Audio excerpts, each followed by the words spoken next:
آج ہم ایک ایسی کہانی کو سمجھنے کی کوشش کریں گے جہاں ایک شخص کا جنون، ایک obsession، ڈومینو کی طرح گرتا ہے اور اپنے ساتھ سب کی زندگیاں الٹ پلٹ کر دیتا ہے۔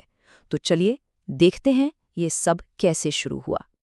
اس پوری کہانی کا مرکز ایک بہت بنیادی سوال ہے کہ جو کچھ ہو رہا ہے وہ محبت ہے یا جنون؟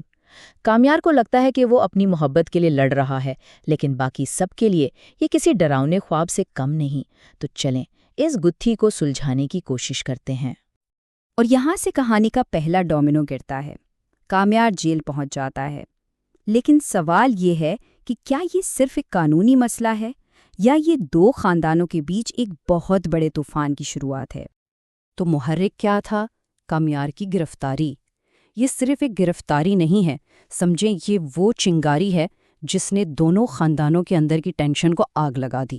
اب دیکھتے ہیں کہ یہ دھماکہ ہوتا کیسے ہے۔ کامیار کے گھر کا ماحول تو بس غصے اور شرمندگی سے بھرا ہوا ہے۔ اس کے والد کے لیے یہ کوئی چھوٹی موٹی غلطی نہیں ہے، نہیں، یہ خاندان کی عزت پر، ان کی ساکھ پر ایک بہت بڑا داغ ہے۔ لیکن دوسری طرف آئرہ کے گھر میں صورتحال بالکل مختلف ہے۔ اس کے والد غصہ نہیں کرتے، بلکہ بہت سکون سے اسے کہتے ہیں کہ وہ سب سنبھال لیں گے۔ یہ رد عمل، یہ دونوں خاندانوں کی سوچ اور ان کی اقدار میں زمین آسمان کا فرق دکھاتا ہے۔ اچھا، تو ایک طرف تو یہ پورا طوفان چل رہا تھا، لیکن اسی وقت کہیں اور ایک بالکل الگ، ایک نئی کہانی شروع ہو رہی تھی، فلک کی کہانی۔ سوال یہ تھا کہ کیا فلک کی خوشی کامیار کے پھیلائے ہوئے اس کیوس سے، اس افراتفری سے محفوظ رہ پائے گی یا وہ بھی اس کی لپیٹ میں آ جائے گی؟ تو فلک کے لیے ایک رشتہ آتا ہے اشتیاق کا، اور بظاہر تو سب کچھ پرفیکٹ لگتا ہے۔ دیکھیں نا، دونوں ڈاکٹر، ایک جیسا فیملی بیک گراؤنڈ، اور پہلی ملاقات بھی بہت اچھی گزرتی ہے۔ مطلب ایسا لگتا ہے کہ یہاں تو کچھ غلط ہو ہی نہیں سکتا، ہے نا؟ تو فلک اور اشتیاق کے لیے تو آگے کا راستہ بالکل صاف اور روشن نظر آ رہا ہے، ایک پرسکون خوبصورت مستقبل۔ لیکن ہم سب جانتے ہیں کہ کامیار کی پھیلائی ہوئی تباہی کا طوفان بس قریب ہی ہے۔ اور اب وہ وقت آ گیا ہے جب یہ دو الگ الگ دنیائیں آپس میں ٹکرانے والی ہیں، اور یہ ٹکراؤ ہوگا ایک چھوٹی سی، بہت ہی چھوٹی سی غلط فہمی کی وجہ سے، لیکن اس کے نتائج وہ بہت بھیانک ہوں گے۔ یہ وہ لمحہ ہے جہاں سے سب کچھ بگڑنا شروع ہوتا ہے۔ کامیار کو بس اتنی خبر ملتی ہے کہ آئرہ کے گھر کوئی رشتے والے آئے ہیں، اور بس اس کا جنونی دماغ فوراً اس نتیجے پر پہنچتا ہے کہ وہ لوگ آئرہ کے لیے آئے ہیں، اس کی محبت کو اس سے چھیننے۔ تو دیکھیں اس کی سوچ کیسے کام کرتی ہے۔ پہلا قدم، اسے خبر ملتی ہے۔ دوسرا قدم، وہ فوراً مان لیتا ہے کہ وہ آئرہ کے لیے ہیں۔ تیسرا، وہ اشتیاق کو ڈھونڈ نکالتا ہے۔ اور چوتھا اور سب سے تباہ کن قدم، وہ اسے سیدھا جا کر دھمکی دے دیتا ہے۔ یہ پورا سلسلہ حسد، غلط فہمی اور جلد بازی کا ایک خطرناک مکسچر ہے۔ اور یہ رہی وہ دھمکی، وہ میری گرل فرینڈ ہے، پیچھے ہٹ جاؤ۔ بس یہی وہ لمحہ ہے جب کامیار اگلا اور شاید سب سے بڑا ڈومینو گرا دیتا ہے۔ صرف ایک جھوٹ اور ایک انجان معصوم شخص کی زندگی ہمیشہ کے لیے بدل جاتی ہے۔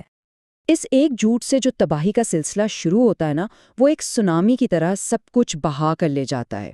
پیچھے صرف ٹوٹے دل اور غصہ رہ جاتا ہے۔ ہر چیز کی شروعات ہوتی ہے صرف ایک دھمکی سے، ایک ایسی دھمکی جس کی بنیاد ایک وہم پر تھی، اور جو ایک ایسے شخص کو دی گئی جس سے کامیار کبھی ملا تک نہیں۔ اور اس ایک دھمکی کا نتیجہ ایک فون کال، صرف ایک فون کال، اور فلک کے خاندان کی ساری خوشیاں، سارے خواب ایک ہی لمحے میں ٹوٹ کر بکھر جاتے ہیں۔ اور فلک، اس کے لیے تو یہ ایک ذاتی صدمہ ہے۔ اس کا بنتا ہوا گھر ایک ایسی وجہ سے ٹوٹ گیا جس کا اسے علم تک نہیں۔ وہ سمجھ ہی نہیں پا رہی کہ آخر ہوا کیا ہے۔ اس کے بعد تو بس افراتفری مچ جاتی ہے۔ آئرہ کو پتہ چلتا ہے کہ رشتہ تو اس کی بہن کا تھا۔ فلک جب اشتیاق سے بات کرتی ہے تو وہ الجھا ہوا ہے۔ پھر اشتیاق بتاتا ہے کہ اسے آئرہ کے بوائے فرینڈ نے دھمکی دی تھی، اور آخر میں آئرہ غصے میں بھری ہوئی کامیار کے پاس سچ اگلوانے پہنچتی ہے۔ ایک دم کنفیوژن اور کیوس۔ آخر کار کامیار کو اپنی غلطی کی سنگینی کا احساس ہوتا ہے اور وہ اسے ٹھیک کرنے کے لیے بھاگتا ہے۔ لیکن سوال یہ ہے کہ کیا اب بہت دیر ہو چکی ہے؟ کیا اس کی پھیلائی ہوئی تباہی کا دائرہ اور بھی بڑھ چکا ہے اور اس نے کسی اور کو اپنی لپیٹ میں لے لیا ہے؟ تو اب کامیار ڈیمیج کنٹرول کرنے کی کوشش کرتا ہے۔ اسے جیسے ہی احساس ہوتا ہے کہ رشتہ فلک کا تھا، وہ بھاگ کر اشتیاق کے پاس جاتا ہے، اسے سب کچھ سچ سچ بتاتا ہے، معافی مانگتا ہے۔ پھر اشتیاق فلک کو فون کر کے ساری غلط فہمی دور کرتا ہے۔ وہ بے چینی میں سب کچھ ٹھیک کرنا چاہتا ہے، لیکن کیا جو نقصان ہو چکا وہ کبھی ٹھیک ہو سکتا ہے؟ کہتے ہیں نا کہ ایک مصیبت کبھی اکیلے نہیں آتی۔ جیسے ہی لگتا ہے کہ ایک آگ بجھنے والی ہے، کامیار کو اندازہ نہیں تھا کہ اس کے گھر پر ایک نیا اور شاید پہلے سے بھی بڑا بحران اس کا انتظار کر رہا ہے۔ تو دیکھیں اس ایک جنون نے کتنے ڈومینوز گرائے۔ کامیار کی اپنی ساخت تو گئی ہی، آئرہ کا سکون بھی برباد ہوا، اور سب سے بڑھ کر فلک کی منگنی، ایک معصوم انسان کا مستقبل بھی اس کی بھینٹ چڑھ گیا۔ اور کہانی یہاں ختم نہیں ہوتی۔ جب وہ گھر پہنچتا ہے تو اسے اپنی دادی بے ہوش ملتی ہیں، جو اس سارے تناؤ کو برداشت نہیں کر پائیں۔ تو یہ سب ہمیں بہت بڑے سوال پر لا کر کھڑا کر دیتا ہے۔ کیا کامیار کی پھیلائی ہوئی یہ تباہی اب ایک ایسے موڑ پر آ گئی ہے جہاں سے واپسی ناممکن ہے؟ کیا کچھ نقصانات ایسے ہوتے ہیں جن کی تلافی کبھی نہیں ہو سکتی؟